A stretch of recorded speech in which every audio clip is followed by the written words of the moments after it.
ঘুম থেকে উঠে যদি দেখি বাড়ির সামনের ওয়েদারটা একদম সমুদ্রের মতন, তাহলে কারই না ভালো লাগে। হ্যালো এভরিওয়ান, আমি পূজা তোমাদের সাথে শেয়ার করতে চলে এলাম আবার একটা নতুন ব্লগ ভিডিও। আজ কিন্তু সকাল থেকে ওয়েদারটা ছিল একদম রোমান্টিক, তাই কিন্তু সকাল থেকেই মনটা ভীষণই ভালো হয়েছিল। তার মধ্যে ছিল আজকে সানডে।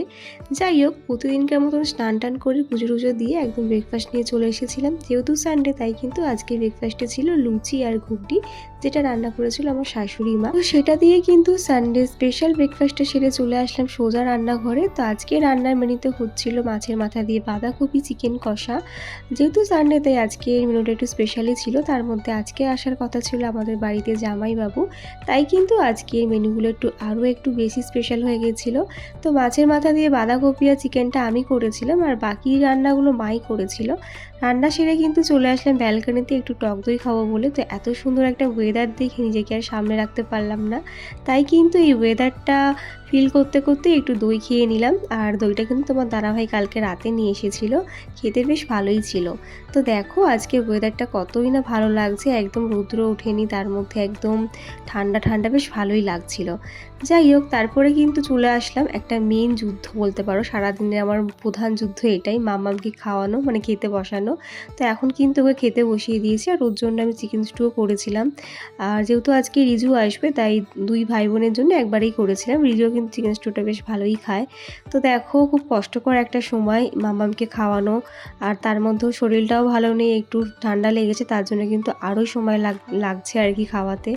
তো কি আর করা যাবে। তারপরে কিন্তু ওকে 1 ঘন্টা ধরে খাওয়ানোর পরে ফাইনালি আমরা বসলাম লাঞ্চ করতে। তো তোমাদের তো বলেইছিলাম আজকে লাঞ্চে ছিল মাছের মাথা দিয়ে বাঁধাকপি আর চিকেন কষা, যে দুটো আমি করেছিলাম, আর আমের চাটনিটা করেছিল মা। তো প্রতিটা রান্নাই আজকে বেশ ভালো হয়েছিল। তো জামাইবাবুদের আসতে একটু লেট হচ্ছিল বলে কিন্তু আমরা প্রথমে বসে পড়েছিলাম খেতে। তো তারপরে আর কোনো রকম ভিডিও ক্লিপ নেওয়া হয়নি, একদম সন্ধেবেলায় ব্লগটা আবার অন করলাম। তো এখন দেখো, প্রতিদিনকার মতন একটু ঘুরতে বেরাবো। তো আগের উইকে বেরানো হয়নি, আগের উইকে যেহেতু শীতলা পুজো ছিল, তাই কিন্তু আজকে একটু বেরাবো ঘুরতে অনেকগুলো দিন পর। যেহেতু আজকে একটু লেট হয়ে গেছে বেরাতে, তাই ভাবলাম যে সামনের একটা ক্যাফেতে যাব, সেখানে গিয়ে একটু চা খেয়ে আসবো। তো দেখো, আমাদের সঙ্গীদেরও নিয়ে নিলাম, আমার 2 দেওর বিকাশ আর শুভ। তো ওরাও যাচ্ছে, যেহেতু ওদেরও ছুটি থাকে, তাই কিন্তু সবাই মিলে যাই আর কি। আর এই ক্যাফে ট্যাফেতে দেখবে একা গেলে ঠিক ভালো লাগে না, একটা গ্রুপ হলে বেশ গল্প করতে করতে চা খেতে বেশ ভালোই লাগে। তো আজকে যে ক্যাফেটায় যাচ্ছি, সেটা না একদমই বাড়ির কাছে বলতে গেলে। আর এই ক্যাফেটাতে বেশ যেতে আমার ভালোই লাগে, মানে ওর যে একটা অ্যাম্বিয়েন্সটা আমার খুব সুন্দর লাগে, তার জন্য কিন্তু বারবার এই ক্যাফেটাতে যাই। আর সেখানে কিন্তু চা বলো, কফি বা স্ন্যাক্স, সব আইটেমগুলো বেশ ভালোই লাগে খেতে, তার জন্যই কিন্তু বারবার সেখানেই যাই। তো দেখো, হাইরোড ধরে কিন্তু চলে যাচ্ছি, আশা করি তোমরা সব গেস করতেই পেরেছো কোথায় যাচ্ছি। তো আজকে আমরা যাচ্ছি হচ্ছে কেশারি ক্যাফেতে। ক্যাফে ঠিক না, ওটা অ্যাকচুয়ালি রেস্টুরেন্ট।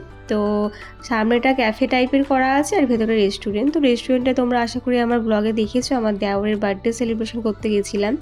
তো ইচ্ছা আছে রেস্টুরেন্টটাতে একদিন গিয়ে লাঞ্চ করব। তো ওখানের মেনুগুলো আমার বেশ ভালো লেগেছিলো সেইবারে। তো সেরকম আর সুযোগ হয়ে ওঠেনি, যবে হবে সবে যাবো আর কি। তো দেখো, বলতে বলতে চলে এসেছি। বললাম না তোমাদের, খুব একটা দূর না, আমাদের বাড়ি থেকে একদমই কাছে, 5 মিনিট আমরা পৌঁছে যাই। যেহেতু হাইওয়ে ধরে যাই, তাই খুব একটা দূরত্ব নয়। এটা হচ্ছে হালিশহর আর নৈহাটির মাঝে। দেখো, বলতে বলতে কিন্তু আমরা কেশারি ক্যাফে কাম রেস্টুরেন্টে চলেও আসলাম, ওই যে দেখা যাচ্ছে।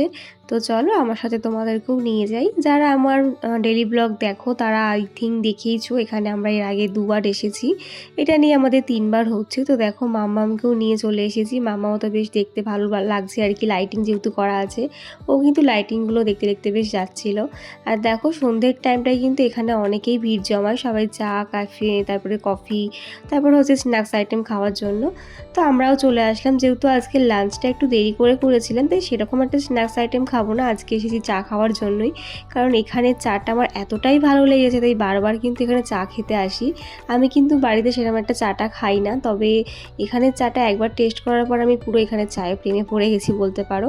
তো যারা যারা কেশারি ক্যাফেতে বা রেস্টুরেন্টে আসোনি, তারা কিন্তু অবশ্যই এখানে এসো একবার। আর অবশ্যই আসলে চাটা টেস্ট করো যদি ইভিনিংয়ে আসো। আমার কিন্তু চাটা বেশ ভালোই লেগেছে, খুব সুন্দর এখানে চায়ের টেস্টটা। যাই হোক, এরপরে কিন্তু আমরা আমাদের একটা সিট বুকিং করে বসে পড়লাম। তো বুকিং করতে লাগে না, যার যেখানে ইচ্ছা মতন বসে পড়তে পারো। তারপরে কিন্তু আমরা ওখানে চায়ের অর্ডার দিয়ে দিয়েছিলাম। আর তারপরে এখানে তোমার দাদা ভাই, আমি আর আমার 2 দেওয়ার মিলে একটু ফটো একটু ভিডিও নিয়ে নিচ্ছিলাম। তারপরে কিন্তু আমাদের একটু ওয়েট করার পরে আমাদের চাটা দিয়ে দিয়েছিল, দেখতেই পাচ্ছ। চাটা দেখে আমি আরও একবার চায়ের প্রেমে পড়ে যাচ্ছি, মানে এখন আবার খেতে ইচ্ছা করছে। সত্যি চাটা ভীষণই খেতে ভালো।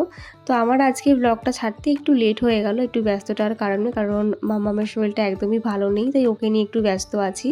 যাই হোক, তো দেখো তোমাদের সাথে গল্প করতে করতে চায়ে চুমুক দিলাম। আর চায়ে চুমুক দেওয়ার পর যেন পুরো একটা রিফ্রেশিং একটা ফিল হচ্ছিল, তো ভীষণ ভালো লাগছিল। সত্যি এখানে চাটা ভীষণই প্রিয়। আমি অতটা চা প্রেমী নই, তবে এখানে চা খেতে আমার ভীষণই ভালো লাগে। আর যেহেতু আজকে ওয়েদারটা ছিল ভীষণ ভালো, তাই কিন্তু আরও ভালো লাগছিল। সাথে তোমার দাদাভাইয়ের সাথে অনেকদিন পর বেরোলাম আমরা সবাই মিলে, 4 জন মিলে।